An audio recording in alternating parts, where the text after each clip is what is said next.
Good morning, welcome to Melody Joy Quilts. So a friend of mine reached out to me with a challenge. She asked me if I could turn this vintage tablecloth into a tree skirt. So she said she was given this several years ago by I think her mom or her grandma, and it's really cute. It has all these cute Santas on it, and it's got even looks like his belt goes around the edge. But she said it doesn't fit anywhere in her house. She has no table for it. So she asked me, she texted me and said, do you think that you could turn this into a table, not a table skirt, a tree skirt? Could you turn this into a tree skirt for the Christmas tree? And I thought about it for a few days and I was like, I think so. So I went today to get some materials to make it into a tree skirt. So I need to get something for the backing. It's going to be quilted. What I talked to her about was that it's kind of a square.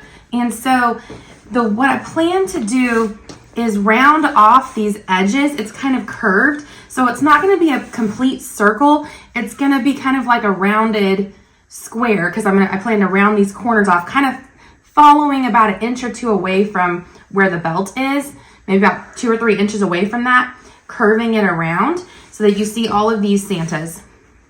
I found this fabric for the back, and I think it really fits the vibe. This is not a super bright red. This has dark red.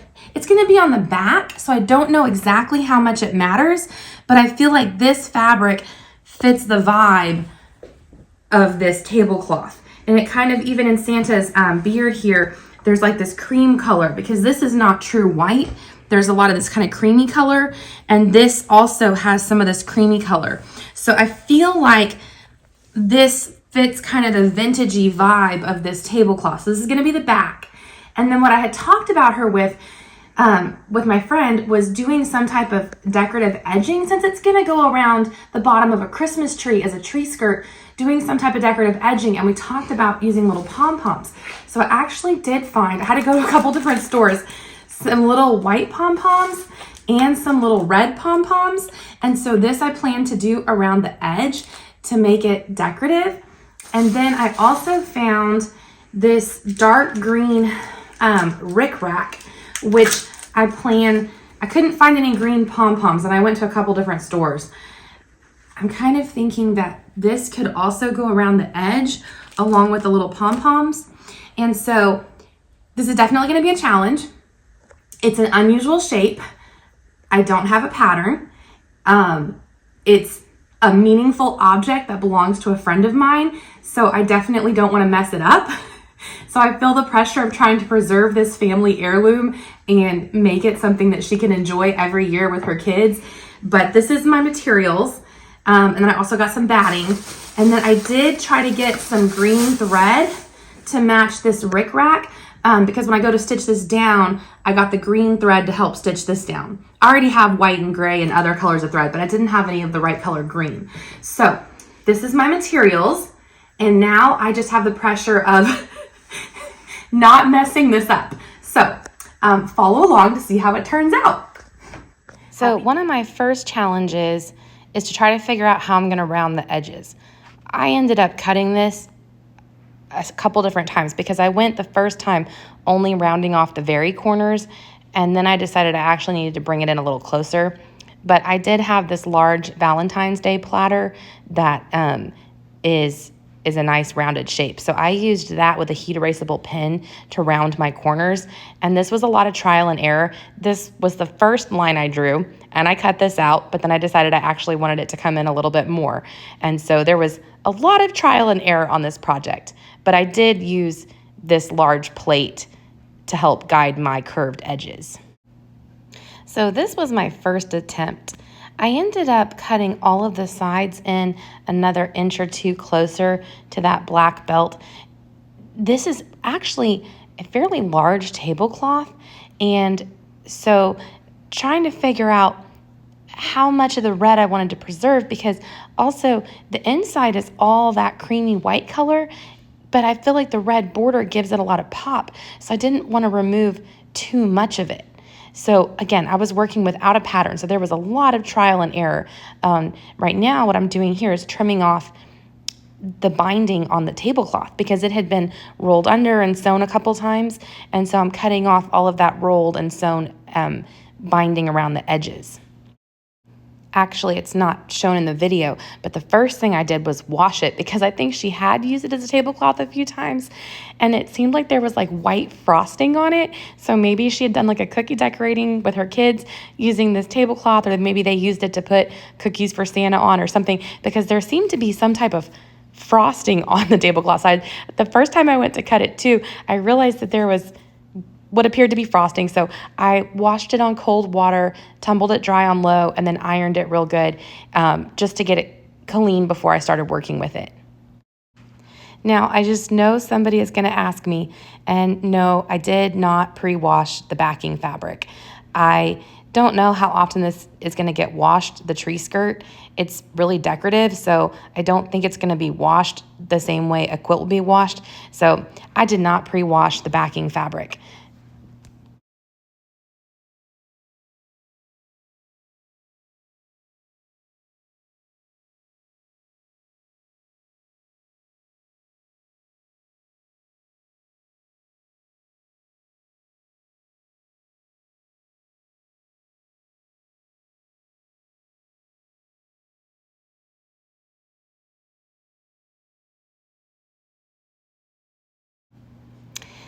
Now, I was a little short on my Santa fabric, and so I initially tried piecing it with this poinsettia fabric to make it large enough, and my plan was to use that, but then the perfectionist in me just did not like the pieced back, and I don't know that they would ever use the back of it because I know she wants, the tablecloth part showing as the tree skirt part.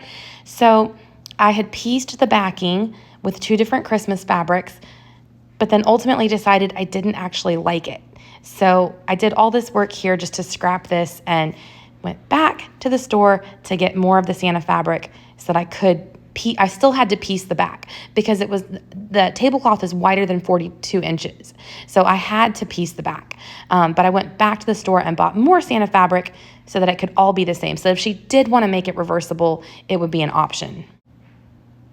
So now I have 3 yards and I've sewn it together along one side so that I will now have enough to make the back of this fully reversible.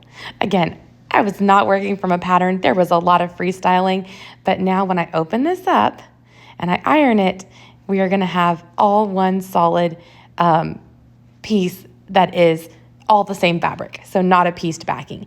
If I was making it for myself, for my own house, I probably would have just done the pieced backing to be more frugal and, save, just use up what I have in the house. But since this is a project for someone, I really wanted it to be as close to perfect as possible.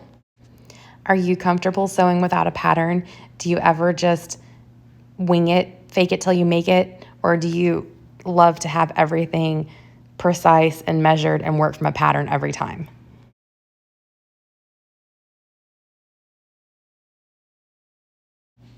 So now that I'm satisfied with my pieced backing, it's pieced, but it's all the same material, I am folding it in fourths. So I folded it in half and then in half again. And this is how I'm going to trim it down to the right size. So I have it folded in half and then a half again. I'm just smoothing it out with my hands really well. And then I'm going to take my tablecloth, which is also folded in quarters. It's folded in half and then in half again.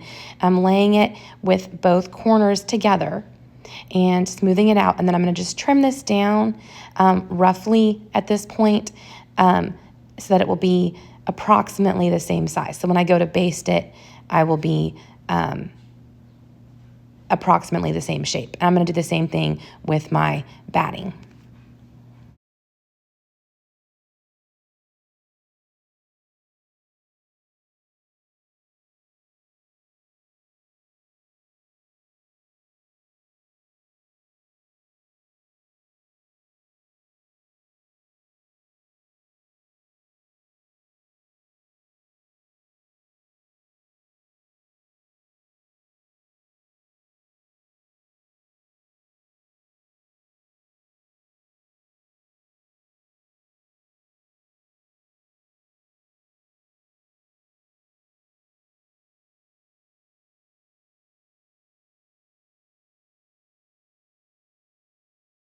Okay, so now I have a piece of batting, a backing, and my top, all approximately the same size.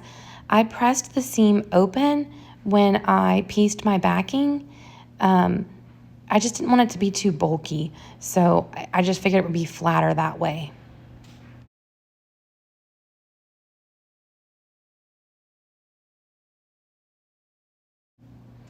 Okay, the next step was taking just the tablecloth layer, so just my top layer, and I took my red pom-pom trim, and I'm laying it raw edge to raw edge, and I'm sewing with a 1/4 inch seam, just basting this pom-pom trim on. Now, I am going to be putting these layers right sides together, sewing around the edge and then flipping them out later. So the pom-poms are going to end up sticking out. Right now they're facing towards the center, but when I sew all my layers together, they'll end up being flipped out. This was honestly one of the hardest parts of the whole project because the little pom-pom trim kept wanting to roll over. Later, it was easier to sew, but the initial sewing it down right here was one of the slowest parts because I had to keep straightening it out and pushing all the pom-poms and making sure that my foot didn't actually get snagged in the pom-pom trim. It took me 3 spools of pom-poms to go all the way around the entire edge of this tablecloth.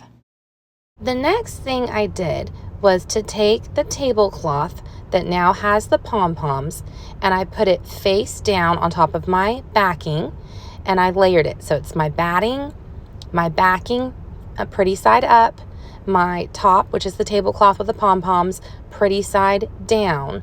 And then I started pinning all 3 of these layers together. I had to be very careful to tuck the pom-poms in because I'm going to sew all the way around so that I have all 3 of these layers sewn together, pretty sides together. And I'm just making sure I roll these pom-poms back and then I'm pinning it and then I'm gonna sew this. I'm using red thread at this point. Later on in the project, when I get towards the center, I end up switching to an ivory colored thread. But at this point around the edge, because the edge of the tablecloth is red, my backing fabric has a red background and my pom-poms are red, all of this was stitched with red thread.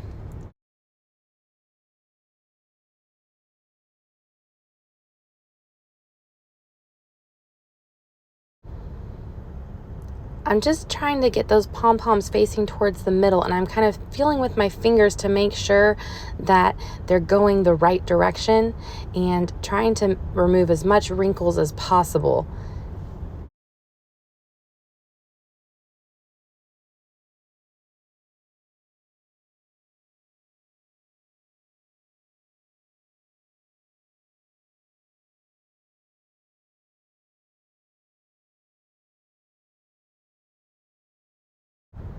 Okay, next step is to sew all these layers together. So I have it pinned. I'm going to pull that first pin out and I'm going to start with a stitch, a back stitch, and then I'm just going about a 1/4 inch away from the edge there. And so it's catching all the layers, the tablecloth, the pom-poms that I already basted in place, the backing fabric, the batting, and I'm just trying to smooth with my fingers and remove pins as I go.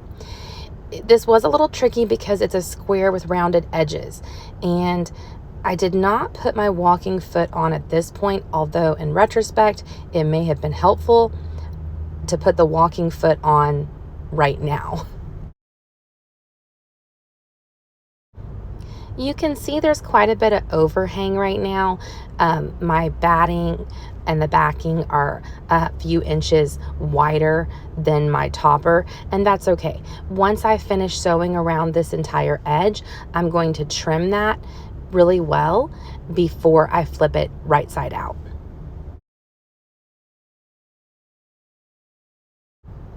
I did not leave a hole at this point because I need to cut my slit and the center hole, and that's what I'm going to use to flip this right side out. Okay, I've completely sewn around the entire edge of my tree skirt. The next step is going to be to trim off this extra batting. Now, the pom-poms are in there, and so it was making it a little difficult to lay my ruler flat. So I am right-handed, so I had to get creative with how I was going to lay this down to get a good trim up. I guess I could have used my scissors, but I always usually trim up my quilting with my rotary cutter, so I was trying to make it work. The pom-poms definitely added their own little layer of difficulty to trimming it up.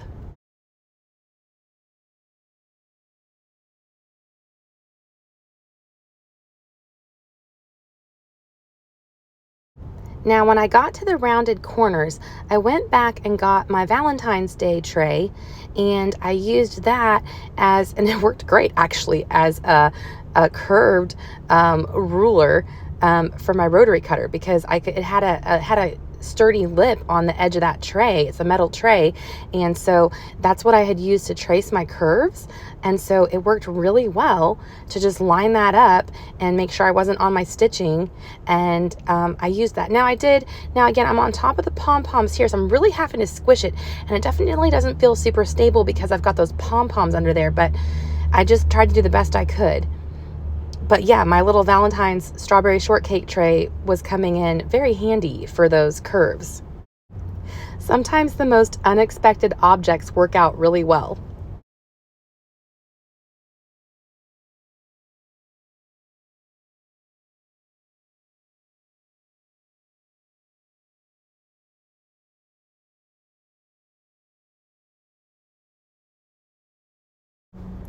Now I'm about to do the most nerve-wracking step in this entire project, because once I cut this, there's no going back.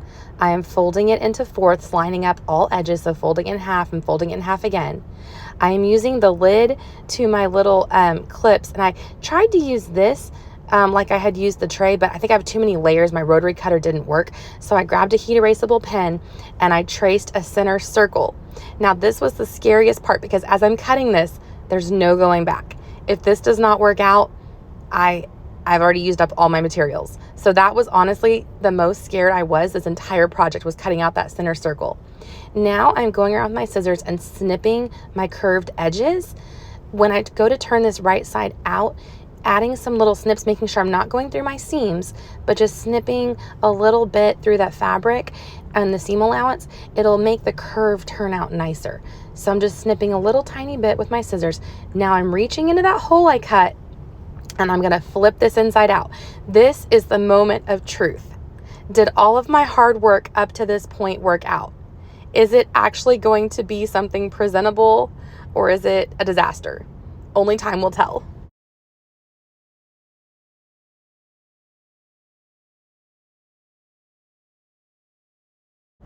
I think this was when I started to breathe a sigh of relief, because it actually was turning out the way I had imagined it.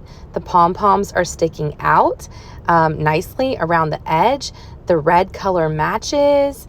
The corners are rounded. Everything seems to be lining up. And so I started breathing a little sigh of relief here. The back looks good. I was very happy at this point that I had taken the time to redo the pieced backing with all the same fabric and not using two different materials on the back. It just makes it look a little bit more polished. I'm just using my fingers to kind of roll that seam, and I didn't iron here, but I did just really try to finger press it out and make sure that everything was laying nicely and just smoothing as I go.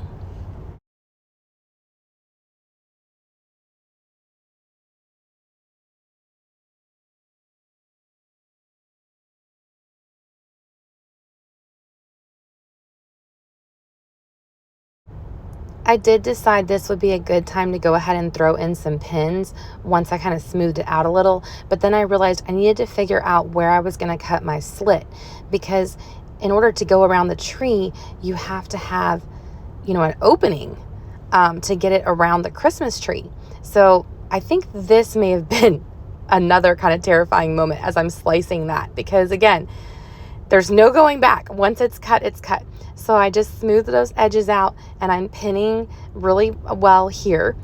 The next thing that I need to do is to quilt these layers together, because as you can tell, they're all just kind of loose on top of each other. The edge looks nice. I've got my pom-poms in there and the edge looks good, but everything in the center is very loose. So at this point, I need to add some quilting lines. I already have red thread in my machine and bobbin. I'm switching to my walking foot. This is the Bernina foot number 50, a walking foot. I'm still just using a straight stitch, but I need to go all the way around and add a finishing seam. I'm gonna start right along the edge. So again, I'm just making sure that everything is rolled the right way. And then I'm just adding with red thread and my walking foot about a 1/4 inch away from the edge, kind of a finishing seam.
Next, I added this little bar to my walking foot, which allows you to quilt your lines the same distance apart from each other. So I have that little bar right on the edge of my last stitching, and I'm going around with the walking foot still with red thread, and I'm gonna do my quilt lines every 2 inches towards the center.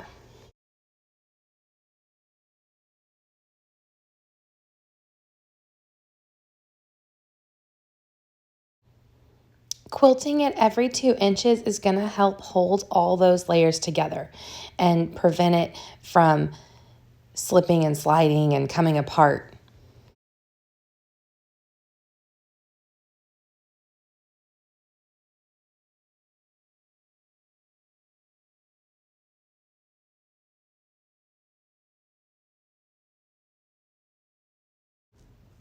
I'll be honest, the curves were a little tricky for me. I just have not done a lot of curved sewing, and so I tried to just do the best I could. I did another line of quilting the same way, using the walking foot with the little bar that helps you space it out equal distance. I was still using red thread at this point, but this was the last line of quilting that I did with red thread because I was starting to get towards the Santas. And so on the next line of quilting, I switched the thread in the bobbin and the thread in the top of the machine to an ivory colored thread, and I used that the rest of the way towards the center.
Here you can see it with the quilting lines. And so the outside lines are red, and then all towards the center is with ivory thread. After I had finished all the quilting, the next step was to finish off all those raw edges with bias tape. I just purchased some pre-made double folded red bias tape, and I'm attaching it all along those raw edges, from the slit that starts on the outside edge up towards the center, around that inner circle, and then back down the other slit.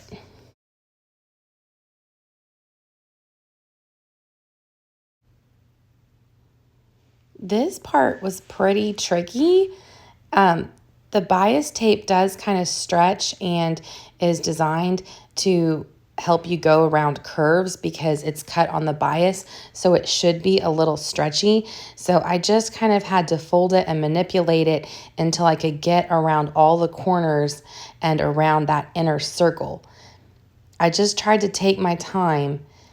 It definitely was a little tricky. I did have red thread in again at this point, because this part that I'm doing right now is not going to show because I'm going to fold the other side over, and I'm going to finish it with red thread so that everything will kind of blend in, the red thread on the red bias tape. When I make my own strips, I don't usually cut them on the bias, which is why I bought the pre-made bias tape, because I knew I had to go around some curves. And from what I've read and been taught, the bias tape is better at going around curves than if you make your binding cut on a straight grain. When I got down to this last edge, I trimmed it, giving myself about an inch, and then I folded it up and sewed over that. And then I'm going to fold the whole thing over. Just trimming off some of this here. I'm going to fold this whole thing over so that all my raw edges are concealed within it. And again, this is where the red thread is coming in handy, because as I'm going back and top stitching all of this down, this is the bias tape now folded over. I'm going back over and top stitching this down, and this will finish off all of my raw edges. And that is the last thing I have to do. And this tree skirt is going to be done.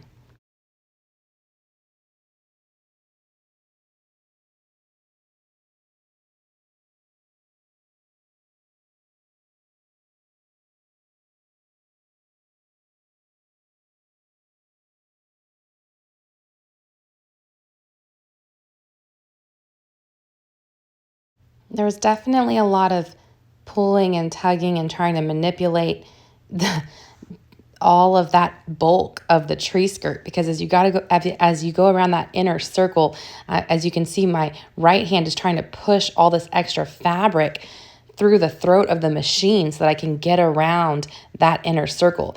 And I think the actual sewing around the circle wasn't the hard part. It was managing the bulk of the tree skirt. I have my machine set when the stitch ends to leave the needle down, which allows me to pivot without losing my place. Okay, down here on this edge, I'm going to fold it up and then fold it over so that I don't have any raw edges showing. One of my pom-poms got stuck on my guide bar for my walking foot. I should have taken that off. I didn't even need it for what I'm doing right now. But anyway, had to rescue that pom-pom. Okay, down to the end. I'm going to just sew towards this edge here and back stitch that down really good. Okay, time to admire what I made and just see how this turned out. My first ever Christmas tree skirt. No pattern, just vibes. Hopefully my friend will love it. Now, I was working on snipping off any loose threads or any little anything that needed to be trimmed off.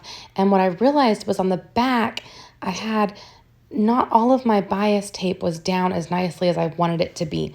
So I brought it back over to the machine, and I decided to go ahead and run down this side from the back one more time, just to really make sure that I had all of this bias tape down solidly so that nothing is going to come undone. I want this to be used and loved, and I don't want anything to fall apart. Okay, so you can see the red goes up and around the opening, and you can see my quilt lines. You can see the little pom-poms. This pom-pom trim, I just think it was the cutest. And these Santa Clauses look so happy. Oh, I just really hope this brings her joy when she pulls it out. It's fully reversible. Since I ended up going back and getting more of that Santa fabric for the back, you could do it with all Santas on this side. This is technically the back, but the back still looks pretty good, I think. And then, of course, the front has the wow factor with the larger printed Santas. Thank you for tuning in and sewing with me today. And if you enjoyed this video, give it a like, a share, a hype, subscribe for more. And I wish you happy quilting and a Merry Christmas.